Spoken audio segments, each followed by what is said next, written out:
नमस्कार दोस्तों, इलेक्शंस खत्म हो चुकी हैं। कल इलेक्शन रिजल्ट आने वाला है। कौन कितनी सीटें जीतेगा ये कोई नहीं जानता। मार्च 2024 में न्यूज 18 के ओपिनियन पोल ने बीजेपी लेड एनडीए को 411 सीट्स दी थी। उसी समय इंडिया टीवी के सीएनएक्स ओपिनियन पोल ने इन्हें 399 सीटें दी थी। अभी भी कुछ एग्जिट पोल्स ऐसे हैं जो कहते हैं कि 400 पार होगा। प्रधानमंत्री मोदी ने अपनी इलेक्शन कैंपेन की शुरुआत भी इसी 400 पार के नारे से करी थी। लेकिन क्या है इस 400 पार का मतलब? ज्योति मिर्धा, अनंत कुमार हेगड़े, अरुण गोयल और लल्लू सिंह जैसे कई बीजेपी नेताओं के ऐसे बयान सुनने को मिले जिससे यह अंदेशा होने लगा कि बीजेपी पूरे संविधान को ही बदलना चाहती है। ये हमारे कॉन्स्टिट्यूशन को बदलना चाहते हैं। संविधान के अंदर हमें कोई बदलाव करना होता है तो आप में से कई लोग जानते हैं कि उसके लिए दोनों जो हमारे सदन है, लोकसभा और राज्यसभा, दोनों की उसके अंदर अमल चाहिए। बाद में बीजेपी ने इन बयानों से अपना मुंह मोड़ लिया। कई सारे नेताओं ने खुद ही क्लैरिफिकेशन दी। लेकिन ये सब चुनाव प्रचार शुरू होने के बाद हुआ। हमारा प्यारा देश, दुनिया की सबसे बड़ी डेमोक्रेसी, एक डिक्टेटरशिप ना बन जाए, इसकी चिंता मुझे काफी टाइम से सता रही थी। लेकिन मैंने सोचा कि एक इंसान के बोलने से क्या ही फर्क पड़ेगा। हाँ, मेरे 10-12 मिलियन सब्सक्राइबर हैं यूट्यूब पर, 4-5 मिलियन व्यूज आ जाते हैं, लेकिन आखिर में मैं हूं तो एक यूट्यूबर ही ना। अगर ज्यादा पॉलिटिक्स पे बोलूंगा, ऐसी चीजों पर वीडियो बनाऊंगा तो बहुत सारी गालियां सुनने को मिलेंगी। लोग मेरे खिलाफ वीडियो बनाएंगे, डेथ थ्रेट्स मिलेंगे। मैंने सोचा छोड़ो ये सब, मुझे एजुकेशनल वीडियोस बनाने पसंद है, वही बनाता हूं, वही बनाने में मजा आता है और क्या इन चीजों में पढ़ना। लेकिन फिर फरवरी के महीने में दोस्तों कुछ ऐसा हुआ जिसके बाद मुझसे रुका नहीं गया। Chandigarh election fraud. देश के इतिहास में पहली बार एक प्रिजाइडिंग ऑफिसर वोटर फ्रॉड करते हुए पकड़ा गया। सीसीटीवी फुटेज पर यह सब कैप्चर हुआ। सुप्रीम कोर्ट ने खुद कहा कि यहां पर मर्डर ऑफ डेमोक्रेसी हुआ है। ये एक घटना मेरे लिए ट्रिगर पॉइंट थी। ऐसा नहीं था कि इससे पहले कुछ और नहीं हुआ था, बहुत सारी चीजें हो रही थी साथ साथ। मीडिया का खरीदा जाना, चुनी गई सरकारों को गिराया जाना, एमएलएस की हॉर्स ट्रेडिंग। लेकिन इसे एक घटना के बाद मुझे सही में लगा कि अब बस बहुत हो गया, अब तो बोलना पड़ेगा। इसलिए मैंने वो पहला डिक्टेटरशिप वाला वीडियो बनाया, is India becoming a dictatorship. मैंने ये नहीं सोचा कि इस एक वीडियो से कुछ फर्क पड़ेगा या नहीं पड़ेगा। मुझे बस ये लगा कि मेरे दिल में जो बात है वो सच्चे दिल से लोगों तक पहुंचानी है। जब ये वीडियो रिलीज हुआ तो मैं हैरान था देखकर कि 25 मिलियन व्यूज, उस समय शायद 20 मिलियन थे। ये बात साफ थी कि आप लोगों के अंदर भी वही फीलिंग थी जो मेरे अंदर थी। आप लोगों के दिल में भी वही चिंता आप लोगों को सता रही थी जो मेरे दिल में मुझे सता रही थी। यही कारण है कि इतने सारे लोगों ने इस वीडियो से रेजोनेट किया और इसे शेयर किया। लेकिन पता है क्या, इस वीडियो के बाद भी मेरा कोई इरादा नहीं था और ऐसे वीडियोस बनाने का। यह सिर्फ इत्तेफाक की बात थी कि इस वीडियो के आने के बाद दो और ऐसी घटनाएं घटती हैं। पहला, अरविंद केजरीवाल का अरेस्ट किया जाना और दूसरा, कांग्रेस के बैंक अकाउंट्स को फ्रीज किया जाना। अब कुछ लोग कहेंगे कि इन दोनों घटनाओं में गलत ही क्या हुआ, जो कानूनी प्रक्रिया थी सिर्फ उसे ही तो फॉलो किया जा रहा था। लेकिन सच्चाई आप भी जानते हो, मैं भी जानता हूं। ये जो एलिजिड लीकर स्कैम का केस था, किसके एलिगेशन के बल पर केजरीवाल को जेल में डाला गया था? एक ऐसा बंदा जिसकी कंपनियों ने करोड़ों रुपए का इलेक्टोरल बॉन्ड का चंदा डोनेट किया था बीजेपी। और कांग्रेस को सालों पुरानी छोटी सी बात की ऐसी सजा दी जा रही थी जिससे कि उनकी सारी चुनावी कैंपेन ही क्रिपल हो जाए। एनीवेज, बात यह है कि मैं ये देखकर हैरान हो गया कि जो बात मैंने अपने पहले वीडियो में कही थी वो बात सच साबित होती जा रही थी। इस पॉइंट ऑफ टाइम के बाद से मुझे लगा कि कोई और कुछ करे या ना करे, लेकिन मैं अपनी तरफ से पूरी कोशिश करूंगा लोगों को जागरूक करने की। लेकिन ये कोशिश एक पहाड़ चढ़ने से भी मुश्किल थी। एक ऐसे दौर में जहां सभी टीवी चैनल्स गोदी मीडिया बन चुके हैं, हिंदी के ज्यादातर अखबार बिक चुके हैं, व्हाट्सएप माफिया तो लोगों के फोन में घुस चुका है। एक यूट्यूब चैनल क्या ही कर लेगा इन सब चीजों के खिलाफ। लेकिन फिर भी मुझे लगा कुछ फर्क पड़े ना पड़े, अब बोलना जरूरी है। भगवत गीता का एक श्लोक ध्यान में आया जिसकी बात मैंने फर्स्ट वीडियो में भी करी थी। अध्याय 2 श्लोक 47, जहां श्री कृष्ण कहते हैं कि कर्म करो, फल की चिंता मत करो। फल के बारे में ऑब्सेस्ड होना बंद करो, क्योंकि उस पर तुम्हारा अधिकार नहीं है। हालांकि इसका मतलब यह भी नहीं कि तुम निष्क्रिय हो जाओ, तुम वो करो जो तुम्हें करना चाहिए। मैंने भगत सिंह के बारे में सोचा जब उन्हें फांसी पर चढ़ाया जा रहा था। क्या ये ख्याल उनके दिमाग में आया होगा कि मेरे फांसी पर चढ़ने का नतीजा क्या होगा? क्या वो इस चीज को सोच रहे होंगे कि जब मुझे फांसी पर चढ़ाया जाएगा तो इसके बाद हमारे देश को आजादी मिल जाएगी? क्या सही में हमें आजादी मिलेगी? क्या मेरी कुर्बानी देने से क्या सही में अंग्रेज देश को छोड़ के चले जाएंगे? ये सब नहीं सोचा था उन्होंने। उन्होंने अपनी कुर्बानी दी साल 1931 में। आजादी मिली हमें 1947 में, यानी आजादी में अभी भी 16 साल और लगने थे। वो इस बात को जानते थे कि अपनी जान की कुर्बानी देकर भी कोई गारंटी नहीं है कि आजादी मिलेगी ही। और गारंटी तो छोड़ो, उस वक्त कोई उम्मीद भी नहीं थी आजादी मिलने की, लेकिन फिर भी जो सही चीज थी उन्होंने वो करी। उनका फोकस बस सही कर्म करने पर था, अपना धर्म निभाने पर था। उन्होंने भी कभी फल की नहीं सोची। इस फोटो को देखिए, मैंने इस बंदे के बारे में सोचा जब सारी भीड़ वहां पर हिटलर वाला नाजी सल्यूट कर रही थी। ये बंदा जिसका नाम था ऑगस्ट लांडमैसर, ये हाथ मोड़कर खड़ा था, सल्यूट करने को राजी नहीं। जूम करके जरा इसका एक्सप्रेशन देखो चेहरे पर, कितने कॉन्फिडेंस के साथ रेजिस्ट कर रहा है, इवन दो ये इकलौता था वहां पर जो ये सल्यूट नहीं कर रहा था। क्या इसने ये करने से पहले सोचा होगा कि अगर मैं पूरी भीड़ में इकलौता बंदा हुआ जिसने ये वाला सल्यूट नहीं किया तो मेरे साथ क्या होगा, इसका नतीजा क्या होगा, मेरे एक अकेले इंसान के से ये सल्यूट ना करने से क्या हो जाएगा, हिटलर की तानाशाही खत्म हो जाएगी क्या अकेले बंदे से? ना, इसने भी फल की नहीं सोची। इसने बस सोचा कि जो सही है मुझे वो करना है। इन्हीं चीजों से प्रेरणा लेते हुए मुझे लगा कि मुझे भी जो सही चीज है वो करनी चाहिए। देश के लोकतंत्र के लिए और देश के संविधान के लिए आवाज उठाना, ये सही चीज है। एक ऐसे देश के लिए आवाज उठाना जिसके लिए पता नहीं कितने लाखों लोगों ने अपनी कुर्बानी दी। भगत सिंह, सुभाष चंद्र बोस, महात्मा गांधी, सरदार पटेल, पंडित जवाहरलाल नेहरू। क्या सोचेंगे हमारे फ्रीडम फाइटर्स देश की आज ये हालत देखकर? इसलिए मुझे लगा कि बोलना जरूरी है। अगर कल को ऐसा हुआ कि बीजेपी 400 सीट जीत गई और जो मेरा डर था वो सही में हकीकत बन गया, सही मायनों में देश एक कंप्लीट डिक्टेटरशिप बन गया, तो मैंने सोचा कल को अगर कोई मेरा बच्चा होगा वो मुझसे क्या पूछेगा देश की ये हालत देख कि पापा आप कहां थे जब देश डिक्टेटरशिप की ओर गिरता जा रहा था, आपने कुछ किया क्यों नहीं? और मैं क्या कहूंगा कि मैं अपनी जॉब में बिजी था, मुझे इन सब चीजों की नहीं पड़ी थी, मैं बस अपने करियर पर फोकस कर रहा था, पैसे कमाने पर फोकस कर रहा था। लेकिन नहीं, अब मैं कह सकता हूं कि बेटा मैंने तो अपनी तरफ से पूरी जी जान लगा दी थी, मैं आखिरी दम तक लड़ा था। शायद मेरी कोशिश नाकाम रही, लेकिन मैं आखिर तक खड़ा रहा देश के लोकतंत्र की आवाज उठाने के लिए। और पता है क्या, मैं अकेला नहीं था, मेरे साथ इसी कोशिश में देश के करोड़ों लोग और खड़े थे। पिछले 1-2 महीने में रिलीज किए गए वीडियोस इतिहास के पन्नों में हमेशा एक सबूत बनकर रहेंगे। 21 million YouTube subscribers, almost 70 million unique viewers पिछले 90 दिन में सिर्फ यूट्यूब पर ही। इसके मायने समझ रहे हो? ऑलमोस्ट 7% एलिजिबल वोटर्स को हमने सिर्फ इस एक यूट्यूब चैनल के जरिए ही रीच आउट कर लिया। आप ऐसे कई लोग सोचोगे हमारे इस मिशन 100 करोड़ का क्या रिजल्ट रहा। अब एक्चुअली में नाप तोल कर ये बताना बहुत मुश्किल है कि कितने लोगों तक हम रीच आउट करें। ये जो स्टैटिस्टिक है ये सिर्फ YouTube की है। इसके अलावा ट्विटर, इंस्टाग्राम, फेसबुक, व्हाट्सएप, आप लोगों ने इतनी बार इन वीडियोस को शेयर किया, मेरा अंदाजा है कि कम से कम हम करीबन 20 से 25% वोटर्स तक तो जरूर पहुंचे होंगे। और इस सब का क्रेडिट जाता है आप लोगों को। और इससे पहले कि यहाँ कोई नया फर्जी क्लेम उठाए कि ये सारे तो बॉट्स हैं या पाकिस्तानी लोग हैं जो चैनल को सब्सक्राइब कर रहे हैं, देख रहे हैं, मैं आपको अपनी ऑडियंस की स्टैटिस्टिक्स भी दिखाना चाहूंगा। 80% से ज्यादा व्यूअर्स इंडिया से हैं। ये बात सच है कि कुछ परसेंटेज व्यूअरशिप पाकिस्तान, नेपाल, बांग्लादेश जैसी नेबरिंग कंट्रीज से भी है, लेकिन 90% से ज्यादा लोग जो इन वीडियोज को देख रहे थे वो इंडियंस थे, या तो इंडिया में रहने वाले या इंडिया के बाहर रहने वाले। और मैं इतना बेवकूफ नहीं हूं कि पैसे बर्बाद करूंगा बॉट्स खरीदने में या फिर पेड कमेंट्स खरीदने में। तो जितने भी कमेंट्स आपने वीडियोस पर देखे, जितने भी लाइक्स, जितने भी व्यूज आप वीडियोस पर देख रहे हो, ये सब के सब 100% असली लोग हैं। इस संघर्ष में जितनी कोशिश मैंने की है उससे कहीं ज्यादा कोशिश आप लोगों ने करी है। एक कमेंट मैंने देखा जिसमें आप में से किसी ने लिखा था कि आपने 850 लोगों को मेरा एक वीडियो फॉरवर्ड किया व्हाट्सएप पर। एक आदमी की रिसेंटली वीडियो देखी जो क्रिकेट स्टेडियम में बैठकर हमारे वीडियोस देख रहा था। कई सारे ग्राउंड इंटरव्यूज में मैंने लोगों के मुंह से अपना नाम सुना। ये देखकर खुशी हुई कि बच्चे भी सरकार के झूठे दावों को एक्सपोज कर रहे थे। एक वीडियो में ईडी की वेपनाइजेशन की बात करता है कोई लड़का, तो यूट्यूब रिपोर्टर उनसे पूछते हैं कि तुम्हें इतना कैसे पता चला? तो उन्होंने कहा ध्रुव राठी के वीडियोस देखकर पता चला।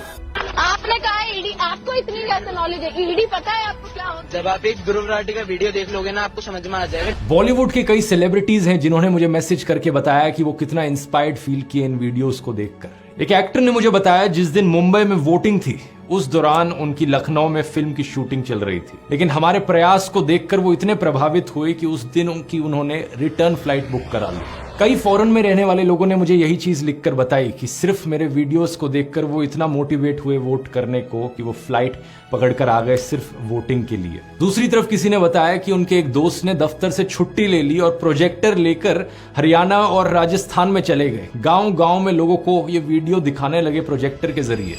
राजस्थान, वेस्ट बंगाल, महाराष्ट्र जैसी कई स्टेट्स में ऐसे नजारे देखने को मिले जहां पर इन वीडियोस को पब्लिक में प्ले किया गया। भारत और दुनिया भर के कई अखबारों में हमारे इस संघर्ष की चर्चा छपी। France 24, the Economist, Al Jazeera, Time magazine, the Telegraph, the Print, Economic Times. दुनिया में अगर डंका किसी का बज रहा था तो वो हमारा बज रहा था दोस्तों। ये सब देखकर इनका गोदी मीडिया, इनके गोदी यूट्यूबर्स और आईटी सेल, पूरा गोदी सिस्टम बुरी तरीके से बौखला गया। जो हमले मेरे ऊपर इन्होंने किए, जो बदनामी करने की कोशिश करी इन्होंने मेरी, वो भी नेक्स्ट लेवल की थी। किसी ने मुझे कुत्ता कहा, किसी ने कॉकरोच कहा, तो किसी ने बुली कहा, किसी ने एंटी नेशनल कहा, किसी ने कहा चाइनीज फंडेड है, तो किसी ने कहा ये तो पाकिस्तानी है। जाने कितने झूठे इल्जाम लगाए गए और कितने ही वीडियोस इन लोगों ने मेरे ऊपर बनाए। जब मैंने वीडियोस बनाने अपने शुरू किए थे, मैंने एक्सपेक्ट तो किया था कि बैकलैश आएगा, लेकिन इतने ऑर्गेनाइज्ड तरीके से ये लोग मेरे ऊपर अटैक करेंगे ये एक्सपेक्ट नहीं किया था। तेलंगाना का एक ये वीडियो सामने आया जहां बीजेपी के कुछ मेंबर्स प्लानिंग कर रहे थे कि मुझे कैसे रोका जाए। तो उनमें से एक कहते हैं कि ये ध्रुव राठी हमेशा फैक्चुअली करेक्ट होता है, कॉन्स्टिट्यूशनली हमेशा करेक्ट होता है, इसके वीडियोस किसी भी यूट्यूब रूल्स को नहीं तोड़ते, तो कैसे काउंटर करा जाए इसे। ఇప్పుడు యూట్యూబ్ లో ఒక ధ్రువరాటి అనే వాడు ఇష్టం వచ్చినట్టు వాడుతున్నాడు, వాడు చరిత్రను ఇంకా మార్చేస్తున్నాడు, చాలా మంది లాక్ వ్యూస్ వస్తున్నాయి, దాని గురించి మీరు వాడు యూట్యూబ్ కి కంప్లైంట్స్ ఉంటారు, వాడు యూట్యూబ్ రెగ్యులేషన్స్ కి కరెక్ట్ ఉంటాడు, అన్లెస్ అండ్ అంటిల్ వాడు అక్కడ ఏదైనా చేర్చాడు చేస్తేనే మనం మనకి గెలకొచ్చు। వాడు మాట్లాడేది కూడా రాజ్యాంగబద్ధంగా మాట్లాడతాడు। वाह क्या बात कही है। देखो देखो दोस्तों, इससे पता चलता है कि कैसे आपके हेटर्स भी सीक्रेट एडमायरर्स हो सकते हैं। अगर मैंने कभी कुछ गलत किया ही नहीं तो कैसे मुझे काउंटर किया जाए। ये कहते हैं कि प्लान है इसके खिलाफ झूठी खबरें फैलाओ, झूठी खबरें फैलाओ कि जैसे ध्रुव राठी ने झूठ बोला हो कि प्रधानमंत्री मोदी सनी लियोनी को मंत्री बनाने वाले हैं। అంటే సన్నీ లియోని నెక్స్ట్ నరేంద్ర మోడీ కేబినెట్ లో మహిళా శిశు సంక్షేమ శాఖకు మంత్రిగా చేస్తున్నారని ధ్రువరాటి చెప్పిండని చెప్పారు। वाह क्या प्लान बनाया है, यानी कि फेक न्यूज फैलाओ कि ध्रुव राठी ने फेक न्यूज फैलाई है। दोस्तों मैं अक्सर बात करता हूं अपने वीडियोस में आर्टिफिशियल इंटेलिजेंस और चैट जीपीटी की। इन लोगों ने वहां भी कसर नहीं छोड़ी, डीप फेक का इस्तेमाल किया मेरे खिलाफ एक झूठी खबर फैलाने के लिए। किसी ने ये झूठी ऑडियो क्लिप डाली जिसमें मेरी आवाज को इमिटेट करने की कोशिश करी गई है। ऐसा दिखाने की कोशिश करी गई कि मैं फोन कॉल पर किसी पॉलिटिशियन से बात कर रहा था और पैसे मांग रहा था। Don't worry, I am with you, अब चिंता न करो। आई एम वार्निंग यू, तुम्हारे साथ भी ऐसे ही करेंगे। तुम्हारा पैसा टाइम पे मिलता है। हाँ मुझे तो यूके से आता है ना, मेरा चैनल क्लियर है। Please, no need to defend them on this, no need. I'll call you, मैं बात करता हूँ आपसे। देखो किस हद तक ये चले गए मुझे बदनाम करने के लिए। ऊपर से जो रेगुलर वीडियोस इनके आ रहे हैं जहां पे मुझे इंसल्ट किया जाता है, कभी कुत्ता बोलकर, कभी कॉकरोच बोलकर, तो कभी बुली बोलकर। कोई झूठी खबर फैलाता है कि मैंने किसी को मरवा पिटवा दिया, तो कोई झूठी खबर फैलाता है कि मेरा एक सीक्रेट व्हाट्सएप ग्रुप है जहां पे मैं लोगों को ट्रोल करता हूं, जहां पे बॉट्स भेजे जाते हैं, हमारा एक ऑर्गेनाइज्ड ग्रुप है। कुछ भी ऐसा नहीं है दोस्तों, कोई सीक्रेट टेलीग्राम ग्रुप नहीं है, कोई सीक्रेट फेसबुक व्हाट्सएप ग्रुप नहीं है। जो है वो पब्लिकली आपको दिखता है। व्हाट्सएप पर एक पब्लिक चैनल है जिस पर मैं पोस्ट करता हूं ओपनली। दैनिक जागरण जैसा अखबार तक मेरे खिलाफ झूठी खबर फैलाने लगा कि मेरी चाइना से फंडिंग आती है। बताओ जरा, मैं कभी बॉयकॉट चाइना करके वीडियोस बनाता अगर मेरी चाइना से फंडिंग आ रही होती तो। ये वही अखबार है जिसको मैंने पहले भी अपने एक वीडियो में एक्सपोज किया है। इतनी झूठी खबरें छापते हैं ये। एक बार ऐसे ही इन्होंने इंडियन आर्मी के बारे में भी फेक न्यूज फैलाई थी, खुद हमारी आर्मी ने उस फेक न्यूज को डिबंक किया था। ऐसे ही इस अखबार ने किसानों के बारे में फेक न्यूज फैलाई थी कि किसानों की रैली में पाकिस्तान जिंदाबाद के नारे लगे। इस खबर को छापते वक्त इन्होंने अपने पैरा में यह भी लिख रखा था कि हालांकि इस खबर की पुष्टि नहीं हो पाई है। इसका क्या तुक बना, मतलब फिर खबर छापते ही क्यों हो जब इसकी पुष्टि नहीं हो पाई है। तो ऐसे तो मैं भी कह दूं कि दैनिक जागरण का जो मालिक है वो एक आतंकवादी है, हालांकि इस खबर की पुष्टि नहीं हो पाई है। नहीं, मेरे बारे में भी तुम लोगों ने यही लिखा है ना, चीन से फंडिंग की आशंका। मैं भी कह देता हूं, जागरण अखबार की पाकिस्तानी आतंकवादी से फंडिंग की आशंका, हालांकि इस खबर की पुष्टि नहीं हो पाई है। ऐसी हरकत इनके ये गोदी यूट्यूबर्स भी करते हैं। कुछ भी बेबुनियाद आरोप ये मेरे ऊपर लगा देंगे, कहीं से कहीं कोई कनेक्शन जोड़ देंगे और फिर सारी जिम्मेदारी मेरे सर पर आ जाती है। भाई इन्होंने तो ये आरोप लगाया है, अब मेरा डिफेंस क्या है। मतलब मैं यही काम रह गया मेरे पास, दिन भर बैठ के इनकी फेक न्यूज को ही बस्ट करते रहो। इधर ये झूठी खबर, उधर वो झूठा आरोप, मतलब हर हफ्ते मैं इनके झूठे आरोपों का ही जवाब देता रहूं। मशहूर लेखक सहादत हसन मंटो की एक लाइन याद आती है, कोठे की एक तवायफ और एक बिका हुआ पत्रकार एक ही श्रेणी में आते हैं, लेकिन इनमें से तवायफ की इज्जत ज्यादा होती है। ये बात बिल्कुल सही है, क्योंकि एक तवायफ तो सिर्फ अपने शरीर को बेचती है। ये बिके हुए लोग अपने जमीर को बेचते हैं, अपनी आत्मा को बेचते हैं, अपने देश को बेचते हैं। ये लोगों के मुद्दों की हत्या करते हैं और देश के साथ दगा करते हैं। ऐसा नहीं है कि ये सब देखकर मुझे कुछ हर्ट फील होता हो, क्योंकि अब इन सब चीजों की आदत हो गई है, लेकिन दुख जरूर होता है। दुख होता है कि ये कैसा कल्चर बना दिया है इन्होंने देश में। कहां तो हमारे उपनिषदों में लिखा है कि विचारों को हर दिशा से आने दो, और आज 2024 में ये ऐसे बिहेव करते हैं कि अगर आपका पॉलिटिकल ओपिनियन इनसे अलग हो जाए तो आप इनके लिए जानी दुश्मन की तरह बन जाते हो। एक डेस्परेशन है इनकी तरफ से कि अगर किसी का विचार इनसे नहीं मिलता हो तो उसे किसी ना किसी तरीके से देशद्रोही दिखा दो, फॉरेन फंडेड दिखा दो। कई बारी तो मुझे बड़ा अनरियल सा लगता है ये सब देखकर। देश में ध्रुवीकरण नहीं होना चाहिए, न सांप्रदायिक आधार पर, न जातीय आधार पर, न राजनीति ऐसे दो खेमों में बंटनी चाहिए कि जिनमें संवाद न हो, जिनमें चर्चा न हो।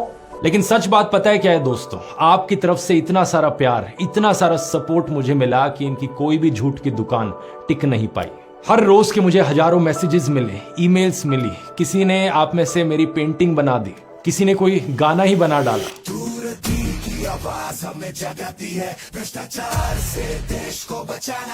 लाखों लोगों का लव और रिस्पेक्ट मिला। लोगों ने एडिट्स बनाए, किसी ने मुझे डेमोक्रेसी का फोर्थ पिलर कहा, किसी ने रेवोल्यूशनरी कहा। इसलिए आपके इन लाखों कॉम्प्लीमेंट्स के बीच गोदी इकोसिस्टम के सभी अटैक्स फेल रहे हैं।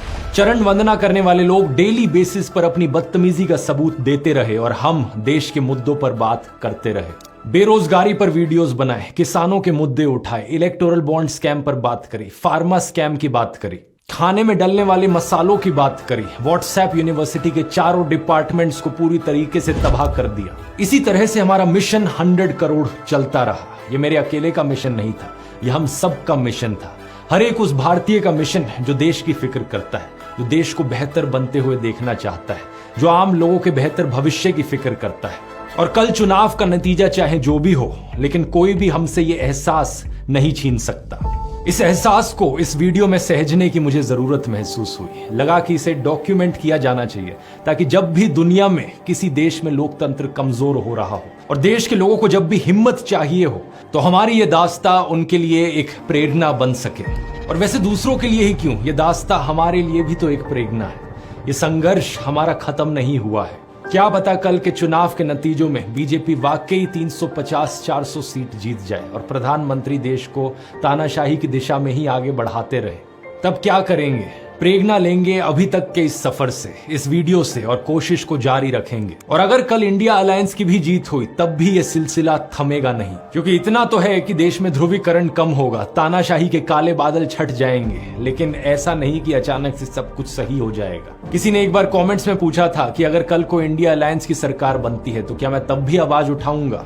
ऑब्वियसली उठाऊंगा, इस बात में कोई शक की गुंजाइश नहीं है। जब तक देश स्वर्ग नहीं बन जाता तब तक सुधार का स्कोप हमेशा है, तब तक आवाज उठानी बनती है, और जब सब ठीक भी हो जाए तब भी नजर बनाए रखनी पड़ती है। यही लोकतंत्र है। और वैसे अभी तो बहुत बहुत बहुत कुछ सुधारना बचा है। कहां हम सपने देखते हैं देश को एक डेवलप्ड कंट्री बनाने की, लेकिन पिछले 10 सालों में हालत ये हो गई कि कुछ लोग पाकिस्तान से कंपैरिजन करने लगे। राजनीति में ईमानदार और शरीफ नेताओं की कमी है, एग्रीकल्चर में प्रॉब्लम्स है, बेरोजगारी का इशू है, पोल्यूशन एक मेजर समस्या है। सभी प्रॉब्लम्स को हाईलाइट करते रहना होगा, जो भी सरकार हो उनसे जवाब मांगते रहना होगा। मैं एक ऐसा देश देखना चाहता हूं, एक ऐसी दुनिया देखना चाहता हूं जहां पर हर इंसान साफ हवा में सांस ले, साफ पानी पिए, हर इंसान को ऊपर उठने का मौका मिले, कोई भेदभाव ना हो, कोई अन्याय ना हो, किसी की आवाज को नीचे दबाया ना जाए। एक ऐसी दुनिया जो हर इंसान, हर पशु पक्षी के लिए जीने लायक हो। क्या धरती पर एक स्वर्ग बनाना मुमकिन है? मुझे नहीं पता, मैं बस सही कर्म करने पर ध्यान दूंगा, फल पर ऑब्सेस्ड नहीं होऊंगा। ये दौर देश की लड़कियों और औरतों के लिए भी बहुत प्रेरणादायक रहा है। जानते हैं क्यों? क्योंकि देश को बचाने के इस संघर्ष में कितनी सारी वुमेन जर्नलिस्ट ने जमकर भाग लिया। पूनम अग्रवाल, मनीषा पांडे, निधि सुरेश, आरफा खानम शेरवानी, फेड सुजा, मीना कोटवाल, सर्फप्रिय सांगवान, प्रज्ञा मिश्रा, फातिमा खान, मीरा देवी, कुमकुम बिनवाल और भी जाने कितनी सारी जर्नलिस्ट केवल मेट्रो सिटीज में ही नहीं बल्कि ऑन ग्राउंड लोकल रिपोर्टर्स भी। पत्रकारों के अलावा वुमेन इन्फ्लुएंसर्स ने भी एक अहम रोल निभाया। डॉक्टर मेडुसा, रैंटिंग गोला, कबीरान, गरिमा, नेहा सिंह राठौड़, किसी ने जोशीले अंदाज में अपनी बात रखी तो किसी ने सैटायर में तो किसी ने गाकर। जो on ground public reaction videos होते हैं उनमें कितनी ही औरतें बड़े कॉन्फिडेंस से बोलती हुई दिखाई दी। पापा में नौकरी क्यों नहीं देते? अपने मंगलसूत्र की रक्षा कर सकते हैं, मोदी जी के इंटरफेरेंस की कोई जरूरत नहीं है। जानते हैं इसका इम्प्लीकेशन क्या है जब कोई महिला इस तरह से देश की जिम्मेदारी अपने सर पर उठा लेती है? उसके पर्सनल राइट्स ऑटोमेटिकली उसे मिल जाते हैं।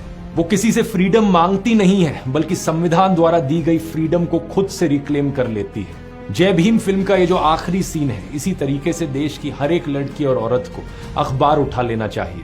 बहुत हो चुका ये हनी सिंह टाइप के गानों से इन्फ्लुएंस होकर खुद को एक ऑब्जेक्ट की तरह देखना, एक ऐसे इंसान की तरह देखना जो केवल सजना सवरना जानता हो। बहुत हो चुका ये शॉपिंग लवर वाला जो लेबल है, कोई गर्व की बात नहीं है इसमें। बहुत हो चुके ये स्टीरियोटाइप्स की लड़कियां पॉलिटिक्स को नहीं समझती। अब बाहर निकलिए इस कोकून से। याद रखिए कि इसी दुनिया में एक डाफने गैलिजिया थी जिन्होंने पनामा पेपर्स के जरिए पूरी दुनिया के करप्ट लोगों को एक्सपोज कर दिया और अपनी पत्रकारिता करते हुए शहीद हो गए। लेकिन बात यहाँ सिर्फ औरतों की नहीं है। रवीश कुमार, आकाश बैनर्जी, अभिसार शर्मा, अजीत अंजुम जैसे कई पत्रकारों ने संघर्ष किया सच दिखाने का। अर्पित शर्मा और मुकेश मोहन जैसे कई इन्फ्लुएंसर्स ने भी हिम्मत दिखाई आवाज उठाने की। लेकिन आप फिर भी शायद सोचो कि आप अकेले क्या कर सकते हो। कई बार बहुत से लोग कमेंट्स में लिखते हैं, कुछ लोग हेल्पलेसनेस जताते हैं कि वो कुछ ज्यादा कुछ नहीं कर पा रहे हैं। आप में से कईयों ने पूछा कि मैं क्या कर सकता हूं देश के लिए। मैं यहां पर कहूंगा कि देश के लिए कुछ करने की बजाय सभी कुछ देश के लिए क्यों नहीं किया जाए। पहली बात, अपनी कॉम्युनल, कास्टिस्ट, मिसोजिनिस्ट, क्लासिस्ट सोच का इलाज करें अगर आपकी वैसी सोच है तो। फिर कई वीडियोस में मैंने बताया है कि हमें वोकल फॉर लोकल को एक जुमले की जगह हकीकत बनाना होगा। कोशिश करें खाने का सामान जितना सीधा किसान से खरीदा जा सके उतना ही बेहतर है। इसी तरीके से आप कपड़ों को या घर के डेकोरेशन आइटम्स को जितना लोकली खरीदे उतना बेहतर है। इससे जो अमीर गरीब के बीच वेल्थ इनइक्वालिटी है वो कम होगी। अपने घर से जब निकले तो हमेशा एक वाटर बॉटल अपने साथ लेकर चले ताकि प्लास्टिक यूजेज को कम कर सके। गंदगी ना फैलाएं। अपने आसपास पौधे और पेड़ लगाएं, उनका रख रखाव करें। हर एक चुनाव में वोट करें। इस बार की चुनाव प्रक्रिया में बहुत सारी समस्याएं देखी गई। बहुत सी जगहों पर पोलिंग ऑफिसर्स रात को 2-3 बजे तक अपने घर पहुंच पाए। क्या ये सब एफिशिएंट तरीके से नहीं हो सकता था? जरूर हो सकता था। इस इनएफिशिएंसी के अलावा ऐसे कई इंस्टेंसेस देखे गए जहां पर इलेक्शंस फ्री और फेयर ना होने के सवाल उठाए गए। मणिपुर में, उत्तर प्रदेश के संबल में, सूरत और इंदौर जैसी कई जगहों पर प्रॉब्लम्स रिपोर्ट करी गई। एक के बाद एक भाषण में इवन प्रधानमंत्री ने बार बार धर्म के नाम पर हेट स्पीच फैलाई अपने भाषणों में।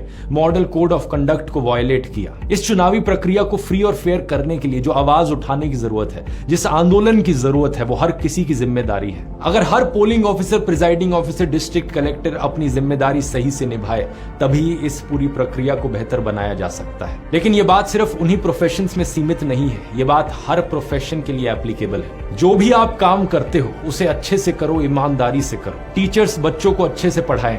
हर एक IAS ऑफिसर रौब झाड़ने की बजाय खुद को जन सेवक की तरह देखें। ईमानदारी से जनता के लिए काम करें। पुलिस वाले क्राइम को रोकने के लिए कमिटेड हों। फिल्म मेकर एनिमल जैसी क्रिंज फिल्में बनाने की बजाय मीनिंगफुल फिल्में बनाएं। अगर आप एक रेस्टोरेंट या ढाबा चलाते हैं तो लोगों को हेल्दी और टेस्टी खाना खिलाएं ताकि लोगों की सेहत का नुकसान ना हो और उन्हें मजा भी आए और देश का हैप्पीनेस इंडेक्स भी बढ़े। सभी लोग अगर अपना प्रोफेशन देश में ईमानदारी से करने लगे तो देश अपने आप स्वर्ग बन जाएगा और ये काम हम में से हर किसी को करना होगा। आगे आने वाले वीडियोस के लिए मेरे पास बहुत सारे प्लान्स हैं, उनकी बात टाइम आने पर डिस्कस करेंगे। लेकिन अभी के लिए शंकर शैलेंद्र के द्वारा लिखी गई कुछ पंक्तियां मैं आपके साथ छोड़ना चाहूंगा। धन्यवाद और जय हिंद। हमारे कारवां को मंजिलों का इंतजार है, ये आंधियों ये बिजलियों की पीठ पर सवार है। हमारे कारवां को मंजिलों का इंतजार है, ये आंधियों ये बिजलियों की पीठ पर सवार है। तू आप कदम मिला के चल चलेंगे एक साथ हम। अगर कहीं है स्वर्ग तो उतार ला जमीन पर, तू जिंदा है तू जिंदगी की जीत में यकीन कर। अगर कहीं है स्वर्ग तो उतार ला जमीन पर, तू जिंदा है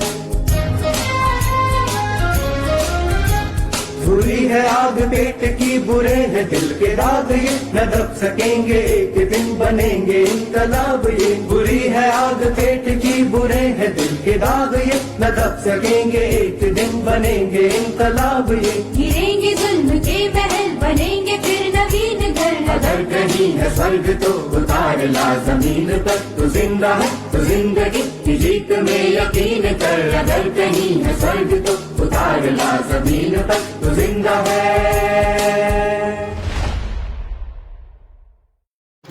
हेलो गाइस, तो आपका स्वागत है फिर से एक खतरनाक व्लॉग में।